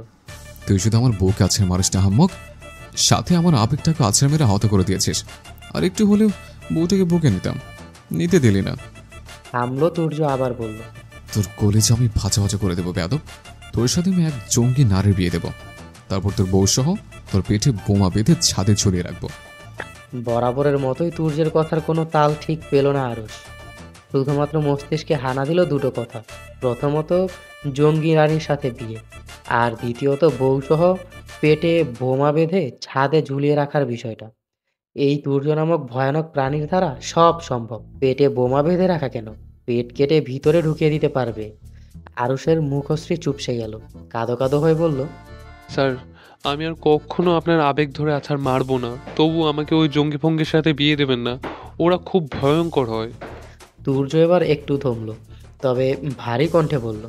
তা আমি পরে দেখে নেব, তবে আমার বউয়ের থেকে আলাদা করার জন্য তোকে যে আমি ছাড়া দেব না সে বিষয়ে নিশ্চিত থাক। যাই হোক, এই সময় এসে আমার আবেগ সহ বউটাকে আছাড়াচ্ছি কেন করলে সেটা বল। আরুষ একটু হলেও স্বস্তির নিঃশ্বাস ফেলল। যাক, তুর্য একটু তো স্বাভাবিক পর্যায়ে এসেছে, নয়তো ভেবেছিল আজ এই মুহূর্তেই না এই লোক ওকে মাটির মধ্যে গেড়ে টেরে দেয়। আরুষ একটু কেশে গলা পরিষ্কার করলো, কণ্ঠ কিছুটা স্বাভাবিক করে বলল। স্যার, শাহিন মির্জার লোকেরা আবার ঝামেলা করছে। আমরা রাজশাহী থেকে ঢাকায় ফিরেছি শুনে আবার ঢাকায় চলে এসেছে। তুর্য মুখ বাঁকালো, কটমট করে বলল। তা তো আসবে। ওই বেটা শাহিন মির্জা তো আগে নিজে বউকে মেরেছে, এখন নিজে বউর কাছে যেতে পারছে না, বউর থেকে আদর্শ কিছুই পাচ্ছে না, তাই আমাকে পেতে দিচ্ছে না। থামলো তুর্য, হতাশ কণ্ঠে বলল। সবই হিংসে আরুষ, সবই হিংসে। আরুষ মনে মনে বিরক্ত হলো ভীষণ। এমন এক জটিল বিষয় নিয়ে তুর্যের এত হেয়ালি আসছে কোথা থেকে? লোকটা কি জানে না সে আগুন নিয়ে খেলছে? একটু পান খেয়ে চুন খসলেই বিপদ। নিজের মনের বিরক্তি মনে চেপেই আরুষ বলল। কিন্তু আমরা এখন কি করব স্যার? সূর্য তেমন ভাবলো না বিষয়টা নিয়ে, গা ছাড়া ভাব নিয়ে বলল। সবগুলো তুলে আমার আস্তানে বেঁধে রাখ, আমি রাতে বউকে ঘুম পাড়িয়ে রেখে চলে আসবো। আরুষ মনে মনে ভেঙচি কাটলো তুর্যের কথায়, বিড়বিড়িয়ে বলল। বউ দেয় না পাত্তা, তাকে আবার ঘুম পাড়িয়ে আসবে। তুর্য ঠিক শুনলো না আরুষের নিচু কণ্ঠে বলা কথাগুলো, তাই আবার সে জিজ্ঞেস করলো। কিছু বললি তুই? আরুষ থতমত হয়ে গেল, আমতা আমতা করে বলল। কই কিছু না তো, এখন আসছি আমি। কথাটা বলেই তড়িৎ বেগে প্রস্থান করলো আরুষ। সে কি বলেছে একবার যদি কোনোভাবেই লোক শুনে ফেলে, তাহলে কিসের জঙ্গি বউ আর কিসের বোমা হামলা, এর থেকেও ভয়ঙ্কর কিছু ঘটে যাবে। তার থেকে জান নিয়ে পালানো শ্রেয়। রাত গভীর, চারিদিকটা নীরব নিস্তব্ধতা ছেয়ে গেছে। বাহিরে শুধু শোনা যাচ্ছে নিশাচর প্রাণীদের হাঁক ডাক। সূর্য কেবলই বাড়ি ফিরেছে নিজের কাজ শেষ। বউয়ের ঘুম পাড়িয়ে রেখে কাজে যাওয়ার কথা থাকলেও যেতে হয়েছিল তাকে তাড়াতাড়ি। ওদিকে একটু বেশি গোলমাল বেঁধে গিয়েছিল। আরুষরা শাহিন মির্জার লোকদের তুলতে গিয়ে মারামারিতে আবদ্ধ হয়েছিল। সেই মারামারি থামাতে আবার তাড়াহুড়া করে বেরিয়ে পড়তে হয়েছিল তাকে। সূর্য নিজের কাছে থাকা অতিরিক্ত চাবি দিয়ে ঢুকলো বাড়িতে। চারিদিকে তাকিয়ে দেখলো পুরো বাড়ি নীরবতা ছেয়ে রয়েছে। বাড়ির কোনো ঘরেও আলো জ্বলছে না তেমন, শুধুমাত্র বসার কক্ষে টিমটিমে ড্রিম লাইটের অস্তিত্ব রয়েছে। হয়তো ইতিমধ্যে ঘুমিয়ে পড়েছে সবাই। তাহলে পৃথাও কি ঘুমিয়ে পড়েছে? হয়তো ঘুমিয়েছে। রাত প্রায় 2টা, এতক্ষণ তো জেগে থাকার কথা নয়। ভাবতে ভাবতেই নিজেদের কক্ষের দরজা খুলে ভিতরে ঢুকলো তুর্য। বিছানার পানে তাকিয়ে পৃথার গুটি ছুটি মেরে ঘুমিয়ে রয়েছে। সূর্য ওষ্ঠ প্রসারিত করে হাসলো, ধীর পায়ে এগিয়ে গিয়ে বসলো পৃথার পাশে। হাত তুলে আলতোভাবে ছুঁয়ে দিল বউয়ের গাল। অতঃপর একটু ঝুঁকে মেয়েটাকে লালটে চুম্বন করে আবারও উঠে দাঁড়ালো। পাশ ফিরে ওয়াশরুমের দিকে যেতে গিয়েই চোখ পড়ল বিছানার পাশে টেবিলে রাখা ঢাকা দেওয়া খাবারের উপরে। সূর্য এগিয়ে গেল সেদিকে। খাবারের উপর থেকে ঢাকনাটা তুলল, দেখলো 2টো প্লেটে খাবার রাখা পরিপাটিভাবে। এর মানে পৃথাও খায়নি রাতে। সূর্য তৎক্ষণাৎ কিছু বলল না, একসাথে ওয়াশরুম থেকে ফ্রেশ হয়ে এসে বসলো বিছানায়। আদুরে কণ্ঠে পৃথাকে ডাকলো। বউ, ও বউ। পৃথার মধ্যে কোনো ভাবান্তর দেখা গেল না। মেয়েটা গভীর ঘুমে নিমজ্জিত, ভারী নিঃশ্বাস পড়ছে তার। এ পর্যায়ে তুর্য একটু গলার স্বর বাড়ালো, জোরে ডেকে বলল। ওঠো তাড়াতাড়ি, কে নেবে? পৃথা নড়েচড়ে উঠল একটু, ঘুমের মধ্যেই বিরক্তিতে চোখ মুখ কুঁচকে ফেলল। ঘুম ঘুম কণ্ঠে বলল। খাবো না আমি, আপনি খেয়ে নিন। সূর্যের হৃদয় কম্পিত হলো মেয়েটার কণ্ঠস্বরে। এ ঘুম ঝাড়ানো কণ্ঠ নাকি নেশাবান? হৃদস্পন্দন বাড়ল তুর্যের, তবুও নিজেকে সামলে নিল সে।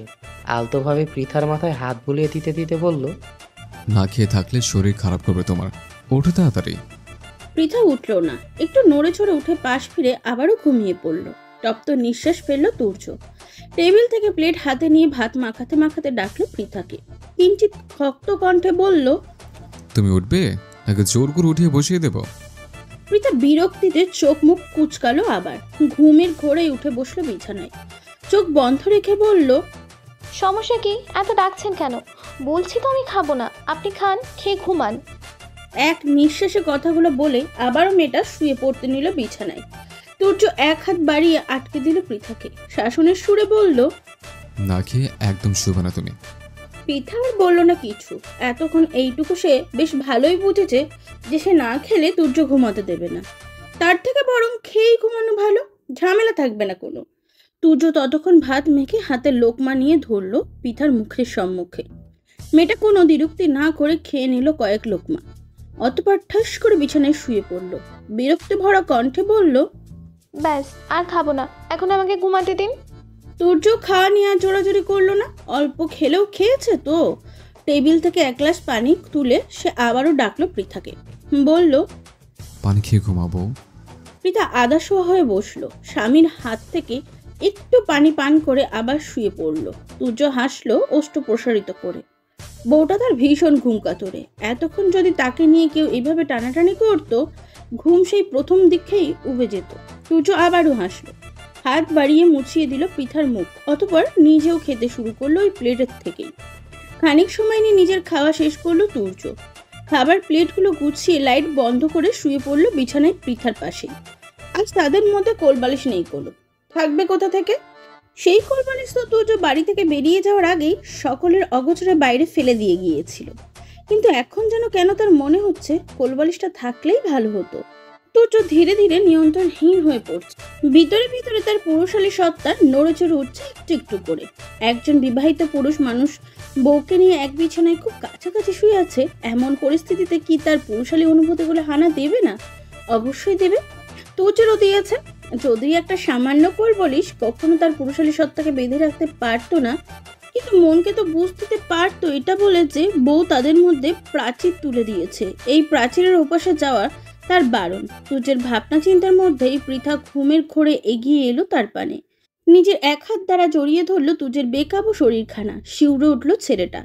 সারা শরীরে যেন বিদ্যুৎ খেলে গেল মুহূর্তেই। এমনই এতক্ষণ নিজের ভিতরকার পুরুষালী সত্তার অনুভূতি অসহায় ছিল সে। এর মধ্যে আবার বইয়ের স্পর্শ। পৃথার শরীরটা একদম লেগে আছে তুর্যের শরীরের সাথে। মেয়েটা প্রতিটি ভারী নিঃশ্বাস জাগিয়ে তুলেছে তুর্যের শরীরের লোমকূপে। কি একটা অবস্থা! তুর্যের দম যেন বন্ধ হয়ে আসতে চাইছে। জাপটে ধরতে ইচ্ছা করছে পিতার নরম দেহটা। মেয়েটার শরীরের প্রতিটি ভাঁজে ভাঁজে নিজের স্পর্শ এঁকে দিতে ইচ্ছা হচ্ছে। তুর্য যেন একটু বেশি বেকাবু হয়ে পড়লো আজ। নিজেকে আর সংযত রাখতে কষ্ট হচ্ছে ভীষণ, কিন্তু করার যে কিচ্ছু নেই। তাকে নিজেকে সংযত রাখতে হবে। এই মুহূর্তে অনুভূতির জোয়ারে ভেসে গিয়ে পৃথার সাথে জোর জবরদস্তি করলে তাদের সম্পর্কের অবনতি উন্নতি হবে না। মেয়েটার মনে তুর্য সম্পর্কে বাজে ধারণা সৃষ্টি হবে। আজকে এক রাতের জন্য নিয়ন্ত্রণহীন হয়ে পড়লে হয়তো পরে দেখা যাবে কখনো তাকে মেনে নিতে পারলো না পৃথা। তপ্ত নিঃশ্বাস ফেললো তুর্য। নিজের শরীর থেকে পৃথার হাতটা সরিয়ে দিয়ে খুব সাবধানে নেমে পড়লো বিছানা থেকে। নিঃশব্দ গিয়ে দাঁড়ালো বারান্দায়। জোরে জোরে কয়েকটা নিঃশ্বাস নিয়ে নিজেকে ধাতস্থ করার চেষ্টা চালালো, কিন্তু পৃথাকে ছেড়ে এখানে ভালো লাগছে না। মানসিক শান্তি পাচ্ছে না। নিজেকে অসহায় লাগছে। এত বছর এত অপেক্ষার পর পৃথাকে কাছে পেয়েও দূরে থাকতে ইচ্ছে হচ্ছে না। কি যন্ত্রণার মধ্যে আবদ্ধ হয়ে আছে তুর্য। না পারছে সইতে, না পারছে মুখ ফুটে বলতে। তুর্য বারান্দায়ও থাকতে পারলো না। অল্প সময়ের মধ্যে আবারও বিছানায় চলে এলো।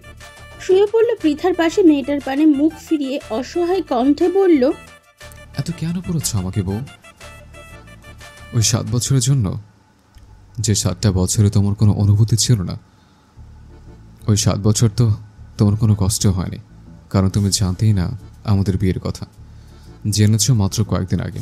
সে কয়েকদিন আগে জেনেই দীর্ঘ 7 বছরের জন্য অভিমান করে বসলে। অথচ আমি তো পুরো 7টা বছরে তোমার জন্য ছটফট করে কাটিয়েছে। নিজের সাথে নিজের যুদ্ধ করেছে। তোমাকে পাওয়ার অপেক্ষায় প্রহর গুনেছে, কিন্তু শেষ অবধি কেউ আমাকে বুঝলো না। এমনকি তুমিও বুঝলে না। আমাকে তোমরা কেন বুঝলে না বউ? ওপাশ থেকে উত্তর এলো না কোনো। হাসবে কিভাবে? পৃথা তো ঘুমোচ্ছে। গভীর ঘুমে নিমজ্জিত সে। তুর্যের বলা কোনো কথাই তো কানে পৌঁছায়নি তার। আচ্ছা, মেয়েটা যদি এই মধ্যরাতে তুর্যের এই কাতর কণ্ঠের বাক্যগুলো শুনতো, তারপরও কি অভিমান নিয়ে বসে থাকতে পারতো? হয়তো পারতো, আবার হয়তো পারতো না। তপ্ত নিঃশ্বাস পেল তুর্য। একটু এগিয়ে পৃথাকে জড়িয়ে নিল নিজের সাথে। হৃদয়ে স্থান পাওয়া অনুভূতির সাথে হাজারটা যুদ্ধের লড়াই করতে করতে দুই চোখ বন্ধ করলো ছেলেটা। সকালের আলো ফুটেছে চারিদিকে। সূর্যটা ধীরে ধীরে নিজের উজ্জ্বলতা ছড়িয়ে দিতে শুরু করেছে। রাতের নিস্তব্ধে ঘেরা শহরটাও ধীরে ধীরে তার ব্যস্তময় পরিচিত রূপে ফিরে এসেছে। চারিদিকের কোলাহল ধ্বনিতে ঘুমটা ভেঙে গেল পৃথার। একটু নড়েচড়ে উঠতে নিজেকে আবিষ্কার করলো কারো শক্তপোক্ত পুরুষালী বাহুবন্ধনে। পিট পিট করে চোখ খুলল পৃথা। চোখের সম্মুখে দেখতে পেল তুর্যের ঘুমন্ত মুখশ্রী। ছেলেটা কেমন আষ্টে পৃষ্ঠে তাকে জড়িয়ে ধরে ঘুমিয়ে রয়েছে তাকে। মুহূর্তেই দু চোখ থেকে পুরোপুরি ঘুম উধাও হয়ে গেল মেয়েটার। ছিটকে দূরে সেরে গেল পৃথা। ঝাঁঝালো কণ্ঠে বলল, আপনি আমার এত কাছে কেন? আর কোন সাহসে আমাকে জড়িয়ে ধরেছেন, ব্রিটিশ অসভ্য পুরুষ? পৃথা আকস্মিক ধাক্কায় হকচকিয়ে উঠল তুর্য। হুড়মো নিয়ে বিছানায় উঠে বসলো সে। কিন্তু পরক্ষণেই সকাল সকাল নিজের বইয়ের মুখ থেকে এমন ঝাঁঝালো বাক্য কর্ণে পৌঁছাতেই বিরক্ত হলো। সারা রাত কতটা যন্ত্রণায় সে কাটিয়েছে, তবু কোনো প্রকার জোর করেনি বউকে। উল্টো নিজেকে নিয়ন্ত্রণ করেছে। অথচ সকাল সকাল কিনা সেই বউ একটু জড়িয়ে ধরার জন্য চোটপট দেখাচ্ছে। বিরক্তিতে নাক মুখ কুচকালো তুর্য। অতঃপর বলল, আমি জড়িয়ে ধরিনি, বরং তুমি জড়িয়ে ধরেছ। তাকিয়ে দেখো, আমি আমার স্থানে আছি, উল্টো তুমি তোমার স্থান থেকে সরে এসেছ।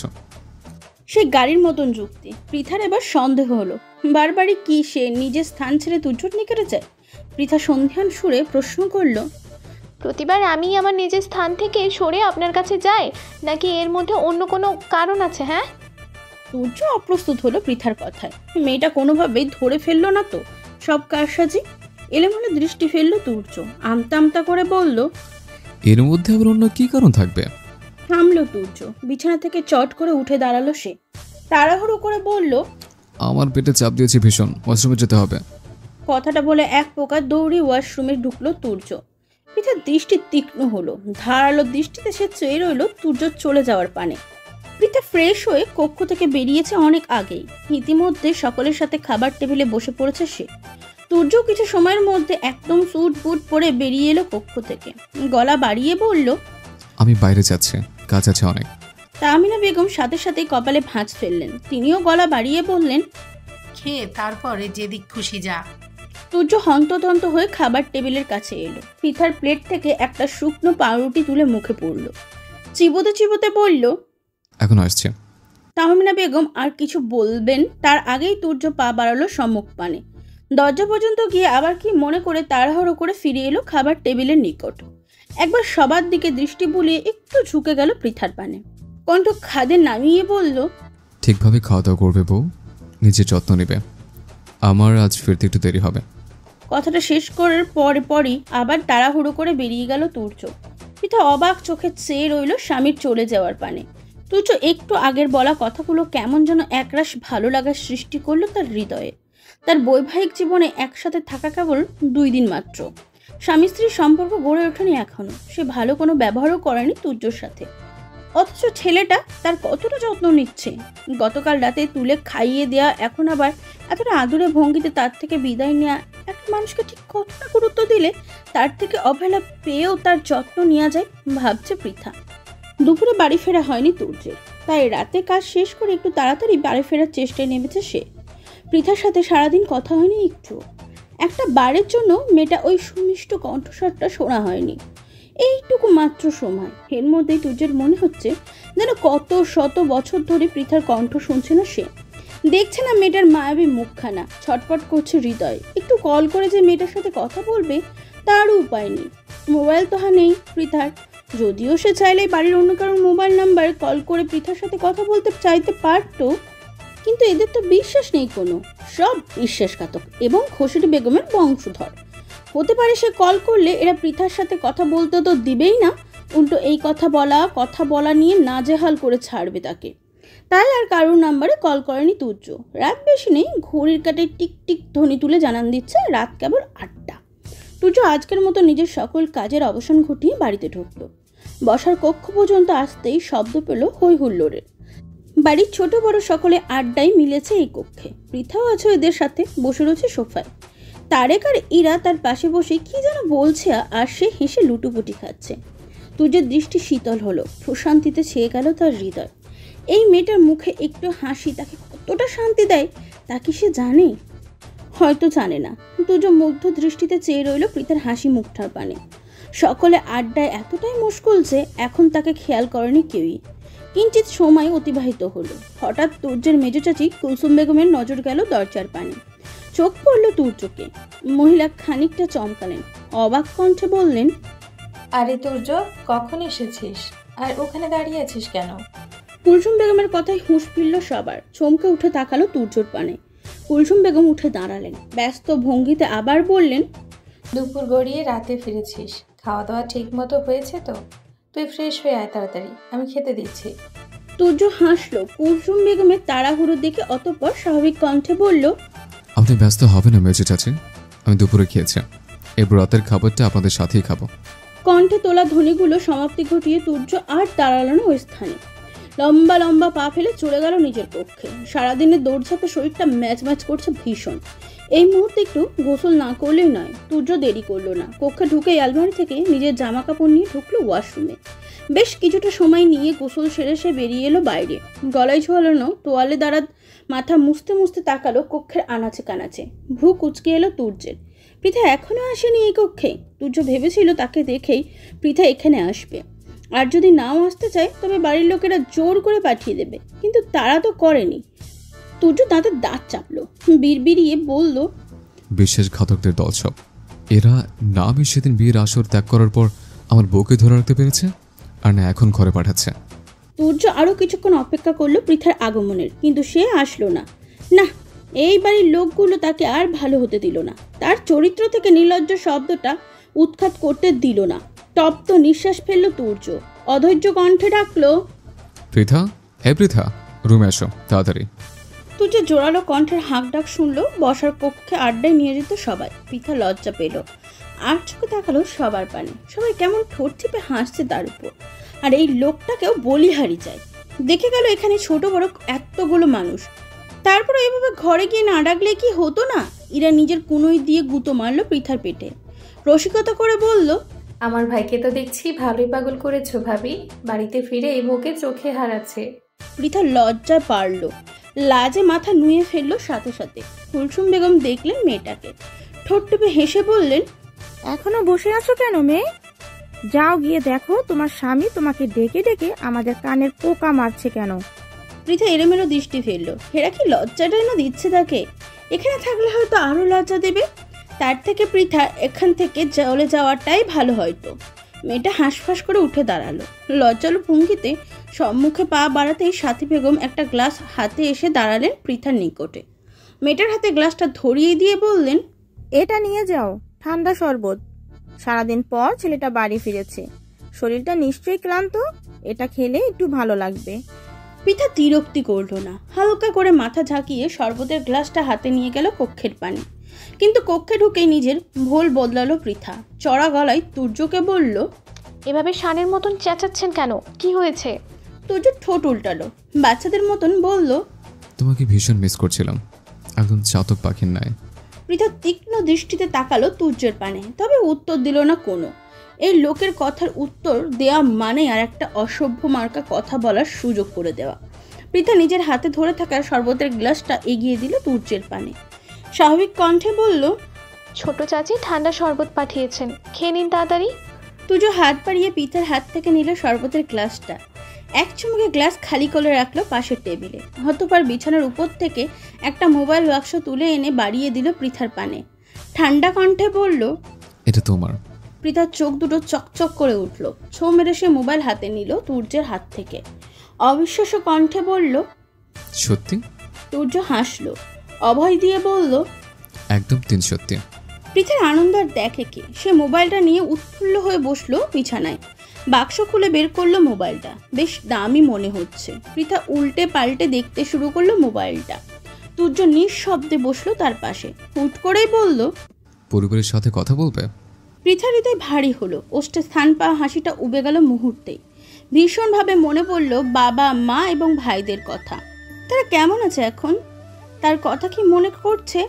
পৃথার ভীষণ ইচ্ছে করলো বাবা মা এবং ভাইদের সাথে কথা বলতে, কিন্তু তার অভিমানীরা তাকে বেঁধে রেখেছে।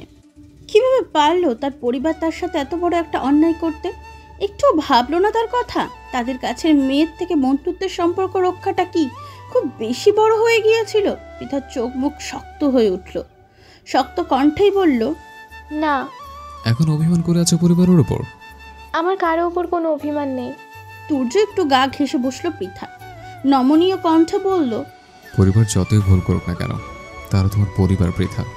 তারা তোমাকে লালন পালন করে বড় করেছে। তারা যদি না থাকতো তাহলে কখনো তুমি তো সুন্দর একটা জীবন পেতে না। হ্যাঁ, মানছি তাদের একটা ভুল হয়েছে, কিন্তু তাই বলে তুমি পরিবারের দিক থেকে মুখ ফিরিয়ে নেবে? জন্ম থেকে এই 17টা বছর তুমি কিন্তু তাদের কাছে ছিলে পৃথা। এই 17 বছরে কি তুমি তাদের সাথে কোনো ভুল করনি? অবশ্যই করেছ, কিন্তু তারা কি সে ভুলের জন্য তোমার দিক থেকে মুখ ফিরিয়ে নিয়েছে? তোমায় কি পরিবার থেকে বিতাড়িত করেছে? করেনি, বরং তোমাকে মাফ করে ভালোবেসে পরিবারের একটা গুরুত্বপূর্ণ অংশ করে রেখেছে। থামলো তুর্য, আবার বলল, শুনেছি প্রসবকালীন সময় একজন মা শরীরের 20টি হাড় ভাঙার সমান ব্যথা সহ্য করেন, যা পৃথিবীর সবচেয়ে কষ্টকর ব্যথাগুলোর একটি। প্রসব ব্যথার সঙ্গে আর কোনো ব্যথার তুলনা হয় না। সে ব্যথা সহ্য করে তোমার মা তোমাকে পৃথিবীর আলো দেখিয়েছে, নিজের জীবনের ঝুঁকি নিয়ে তোমাকে জীবন দিয়েছে। অথচ আজ তোমার জীবনের একটা সিদ্ধান্ত নেওয়ার জন্য আমি তার বড় মাঝে তাদের ভুল আছে, অন্যায় আছে। সমাজের আইন বা মানবাধিকারের মতো তারা তোমার জীবনের সিদ্ধান্ত নেওয়ার অধিকার রাখে না। তবু হয়ে গেছে একটা ভুল, তাই বলে তুমি তো একদম পরিবার ছেড়ে দিতে পারো না। তাদের একটা অন্যায়ের জন্য তোমার প্রতি তাদের সারা জীবন অবদান ভুলে যেতে পারো না। পৃথা মনোযোগ দিয়ে শুনল তুর্যের সব কথাগুলো, নিজের ভুলগুলো বুঝতে পারল। সত্যি তো, অভিমানের বশে পরিবার ছেড়ে দিতে পারে না সে, অথচ পৃথা পরিবার ছেড়েই এইখানে এসেছে। মেয়েটার চোখের সম্মুখে ধীরে ধীরে ভেসে উঠতে শুরু করলো পরিবারের সাথে কাটানো মুহূর্তগুলো। হাসি কান্না মিলে কত মুহূর্ত, বাবার কাঁধে চড়া, ভাইদের সাথে দুষ্টুমি, মায়ের আঁচল ধরে ঘোরা। এই তো সেদিন বাবাকে যত্ন করে ভাত খাইয়ে দিল তাকে, অথচ আজ তারা কোথায়? আঁখি পড়ল ভারী হলো পৃথার। হুট করে হু হু করে কেঁদে উঠল মেয়েটা। তুর্য নিজের এক হাত বাড়িয়ে পৃথাকে আঁকলে নিল নিজের কক্ষের সাথে, সান্ত্বনা দিয়ে বলল, কান্না থামিয়ে বাড়িতে কল করো। পৃথা কান্না থামালো, তুর্যের বুক থেকে উঠে সোজা হয়ে বসলো। মোবাইল ঘেটে পলাশ শিকদারের নাম্বারটা তুলল স্ক্রিনে, অতঃপর নিজের নতুন মোবাইল থেকে প্রথম কলটা সে তার বাবাকেই করলো। একটি সময় রিং হতেই কলটা ধরলেন পলাশ শিকদার, ভারী কণ্ঠে বললেন, কে বলছেন? পৃথার গলা ধরে এলো। মনে হচ্ছে যেন কত বছর সে তার বাবার কণ্ঠস্বর শুনছে। যে বাবাকে চোখে হারাতো, সেই বাবার সাথে গোটা 2টা দিন কথা হয়নি তার। অনেক কষ্টে নিজের কান্না দমন করলো পৃথা, অস্পষ্ট কণ্ঠে বলল, বাবা। চমকে উঠলেন পলাশ শিকদার। আঁখিদয় ভরে উঠল পৌর লোকটার। পৃথা কল করেছে তাকে। অবশেষে তাহলে মেয়ের অভিমান ভেঙেছে। পলাশ শিকদার সামলে নিলেন নিজেকে, নমনীয় কণ্ঠে বললেন, অবশেষে তাহলে আমার মেয়েটার মনে পড়লো আমাদের কথা। কেমন আছিস মা? আলহামদুলিল্লাহ ভালো। তুমি কেমন আছো বাবা? আর মা ভাইয়ারা তারা কেমন আছে? পলাশ শিকদার উত্তর দিবেন তার আগেই শোনা গেল সুফিয়া বেগমের কণ্ঠস্বর। উনি পাশেই ছিলেন স্বামীর। মেয়ে কল করেছে শুনে আর ধরে রাখতে পারলেন না নিজেকে। এক প্রকার পলাশ শিকদারের থেকে মোবাইলটা ছিনিয়ে নিয়ে ধরল নিজের কানে, ভেজা কণ্ঠে বলল, কেমন আছিস মা? কেন আমাদের এভাবে ছেড়ে চলে গেলি? এত অভিমান তোর? পৃথা কানে মোবাইল নিয়েই তাকালো তুর্যর কানে, অপরাধী কণ্ঠে মাকে বলল, সরি মা। ব্যাস শুরু হয়ে গেল দুই মা মেয়ের কথোপকথন। এখানে আর কারো স্থান নেই। খুঁটিনাটি, পানি খাওয়া থেকে ওয়াশরুম সবকিছু বর্ণনায় নামলো তারা। তুর্য হতাশ হলো। কোথায় সারাদিনে কাজ সেরে এসে 2 দণ্ড বউয়ের সাথে কথা বলবে, হোক ঝগড়া, তা না হয় বউ এখন তার শাশুড়ির সাথে কথা বলতে ব্যস্ত। কেন যে এই সময় এসে সে পরিবারের সাথে কথা বলার কথা তুললো কে জানে। কাল কাজে বের হওয়ার আগে বলে যেত কথা বলতে, সেও কাজে থাকতো আর পৃথা পরিবারের সাথে কথা বলতো। তা না, এখন শুরু করেছে। ও যে কথায় আছে না, চোর পালালে বুদ্ধি পারে। তুর্যের এখন বুদ্ধি বেড়েছে, তবে এই বুদ্ধিতে লাভ নেই কোনো। সময় প্রবাহমান, সে বয়ে চলেছে নিজের গতিতে। এরই মধ্যে কেটে গেছে বেশ কয়েকটা দিন। যদিও এই কয়েকদিন তুর্য আর পৃথার সম্পর্কের উন্নতি হয়নি তেমন। তুর্য নিজের কাজের জন্য দিনের বেশিরভাগ সময় বাড়ির বাইরে ছিল। শুধুমাত্র রাতে এসেছে, তাও পৃথার ঘুমানোর পর।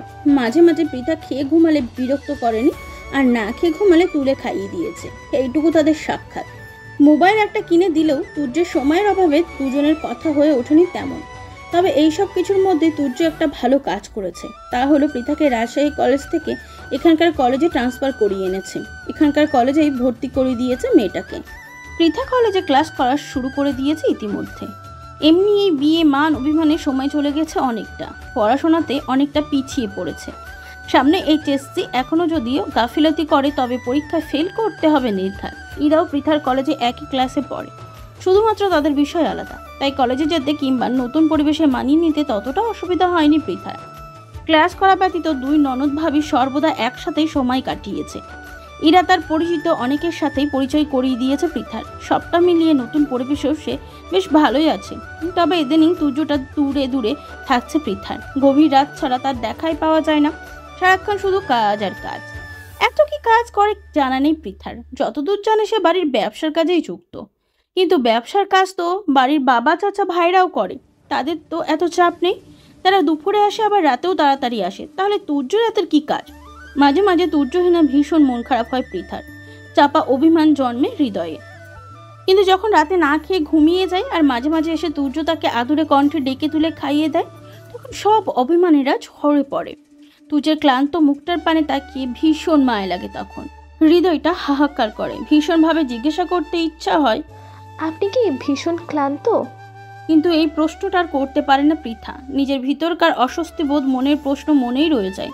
তবে পৃথা আজ ঘুমায়নি, অপেক্ষা করে রয়েছে তুর্যের আসার। বিছানায় কতগুলো বই খাতা ছড়িয়ে ছিটিয়ে তার মধ্যেখানে ঘুমে ঢুলুঢুলু হয়ে বসে রয়েছে, অথচ তুর্যের আসার কোনো খবর নেই। পৃথা ঘাড় বাঁকিয়ে দেয়ালের টানানো ঘড়িটার পানে তাকালো একবার। ঘড়ির কাঁটায় টিকটিক ধ্বনি তুলে জানান দিচ্ছে এখন রাত 12টা। পৃথা অস্থির হলো, বিছানায় ফেলে রাখা মোবাইলটা হাতে তুলে নিল। একবার ভাবলো কল করবে তুর্যকে, কিন্তু পরক্ষণে এবার সিদ্ধান্ত বদলালো। ছেলেটা হয়তো নিজের কাজে ব্যস্ত, বেশ, নয়তো ঠিক বাসায় চলে আসতো। এই কয়দিনে এইটুকু তো সে তুর্যকে চিনেছেই। পৃথা অস্থির হৃদয় নিয়ে বই খাতা ছড়ানো ছিটানো বিছানাটায় শুয়ে পড়ল। হতাশ ভঙ্গিতে তাকালো ইট পাথরের গড়া ছাদটার দিকে। ঠিক তখনই খট করে খুলে গেল কক্ষের দরজাটা। পৃথা চমকালো, হুড়মুড়িয়ে উঠে বসলো বিছানায়। দরজার পানে তাকিয়ে দেখা মিলল তুর্যের। পৃথার ওষ্ঠে হাসি ফুটে উঠল। বিছানা থেকে তড়িঘড়ি করে নামতে নামতে সে বলল, চলে এসেছেন আপনি? তুর্য তাকালো পৃথার পানে। মেয়েটাকে এত রাত পর্যন্ত জেগে থাকতে দেখে অবাক হলো সে। এত দিনে এত রাত পর্যন্ত তো এই মেয়ে জেগে থাকতে দেখেনি কখনো। তুর্য ভ্রু কুচকালো, বিছানায় পানে এগিয়ে যেতে যেতে বলল, আজ ঘুমাওনি এখনো? এত রাত অব্দি বসে আছো কেন? পৃথা অপ্রস্তুত হলো। আপনার জন্য অপেক্ষা করছিলাম, কথাটা বলতে গিয়েও আটকে গেল। কেমন একটা অস্বস্তি অস্বস্তি লাগছে তার। এরমরা দৃষ্টি ফেললো পৃথা। সত্যিটা চেপে গিয়ে বলল, ঘুম আসছিল না তাই। তুর্যর ঘাটল না পৃথাকে। বাইরের পোশাক শরীরে জড়ানো অবস্থাতেই ছটান হয়ে শুয়ে পড়ল বিছানায়। পৃথা ভরকে গেল প্রথমে, তবে পরপরই জ্বলে উঠল আবার। বাহিরের ঘামাক্ত ধুলোবালিময় পোশাক পরে এভাবে তার পরিষ্কার পরিচ্ছন্ন বিছানাটায় লোকটা শুয়ে পড়ল। পৃথা তীক্ষ্ণ দৃষ্টিতে তাকালো তুর্যের পানে, ঝাঁঝালো কণ্ঠে বলল, এ কি, আপনি বাহিরের বাসি পোশাকে শুয়ে পড়লেন কেন? উঠুন, ফ্রেশ হয়ে আসুন তাড়াতাড়ি। এই যে শুনছো মাই প্রিয় শ্রোতা বন্ধুরা, তোমরা শুনছো সিটি অফ লাভ প্রেরিত প্রেমে সিক্ত গল্প। আর আমাদের সাথে পথ চলতে do like, comments and share. আর সাবস্ক্রাইব করতে কিন্তু একদম ভুলবে না। টাটা।